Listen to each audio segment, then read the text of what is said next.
I've seen a lot of reactions to the April patch.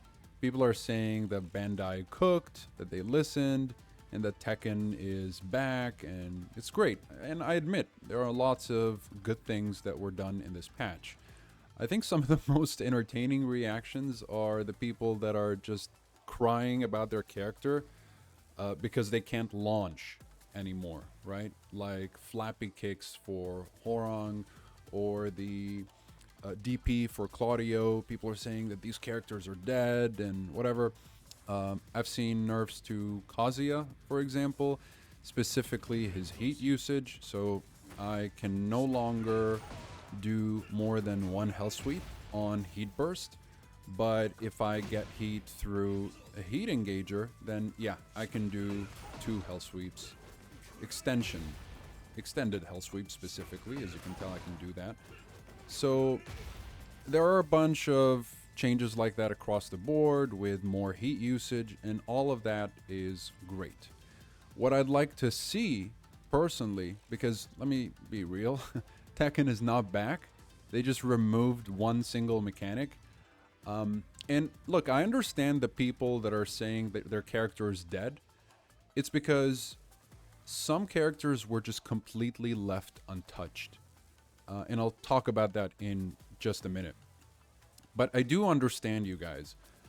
If, let's say, a specific heat launcher is removed, then I would expect that other heat launchers from other characters are also removed. Look, Bandai promised back to basics, right? That's their phrase. And back to basics means rolling back all the offense-heavy garbage they shoved down our throats in Season 2 and Season 3. All of it. Not just one, all of it.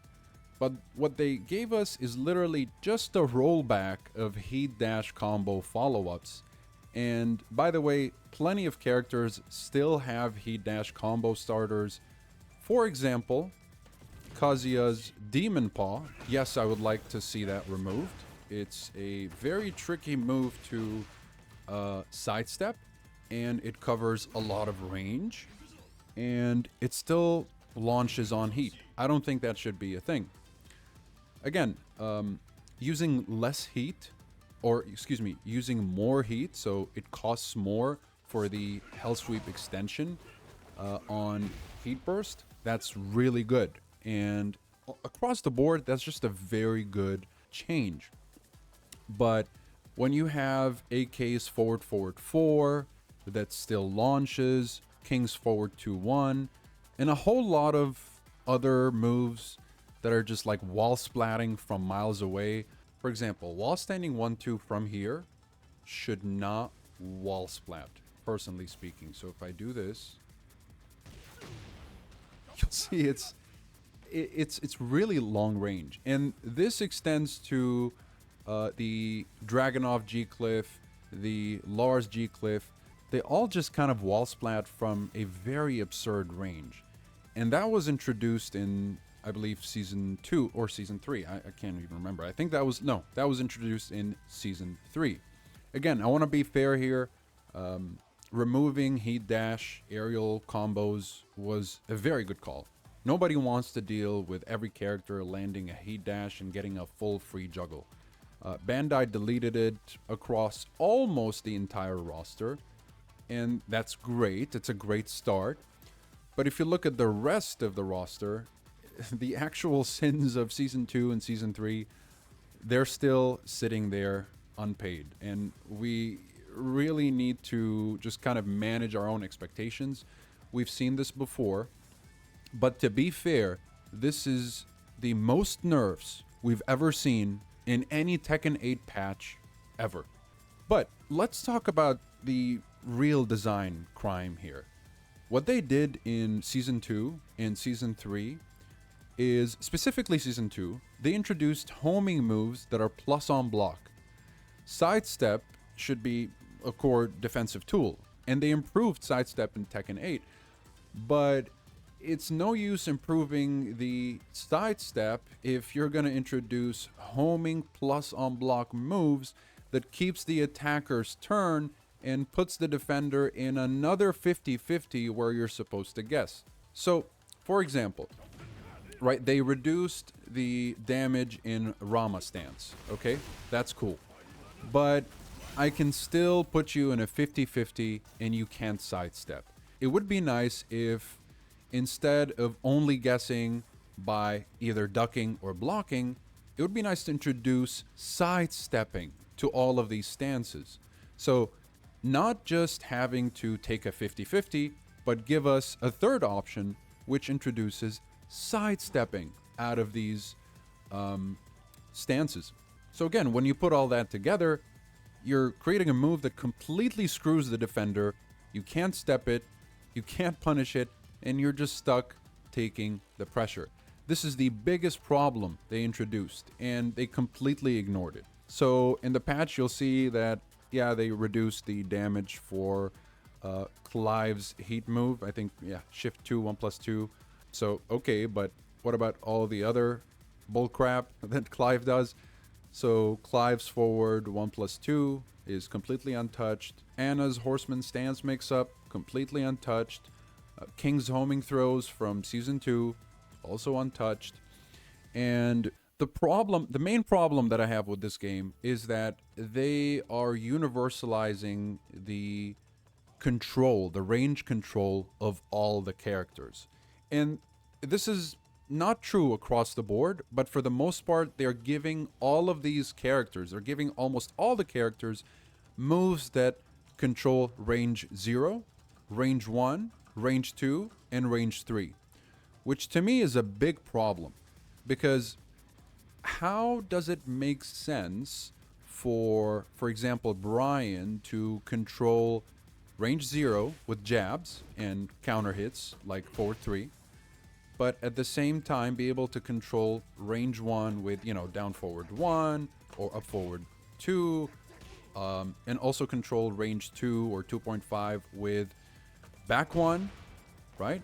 Or 3+4. And at the same time, not only is he able to control roughly around range 3 with back 1, again, roughly around range 3, more like range 2.8, something like that, 2.9, actually more like 2.8. So just line it up here, 2.7, and you're completely in control. And sure, you can sidestep it, but guess what? You have an easy electric with quarter circle back 1. And if you mess it up, you get back 1, which is not so bad. So quarter circle back 1, easy electric. You can buffer it, almost buffer it, but much easier than the electric. And again, if I mess it up, I'm still at +4. In my opinion, quarter circle back 1 being at +5 is a crime. This should at least be, this should be +1 at best. This should not be +5. And again, a character like this that excels at controlling range 0, range 1, and range 2, roughly, he really shouldn't be controlling also this very far range with a counter hit launcher such as quarter circle back 1. Really doesn't make sense. And honestly, Bryan is not really one of the, you know, bigger problems here. You know, like I spoke about it before, you have Lidia, you have Shaheen that's completely untouched, King, and all of these other characters that put you in a constant mix-up that makes it really, really annoying for the defender to deal with them. Now, let me go to Heihachi real quick, because I do like what they did here. First of all, if you're in heat and you're in this stance right here, God Kamae, God Wind Kamae, something like that, he's able to actually auto parry any hit. If you hit him during the stance, I can just, you know, let my controller go, and Heihachi will parry any hit that you do.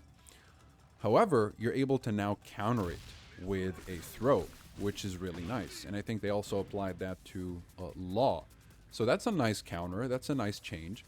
Another thing is this no longer launches. Forward 1+2 no longer launches for Heihachi.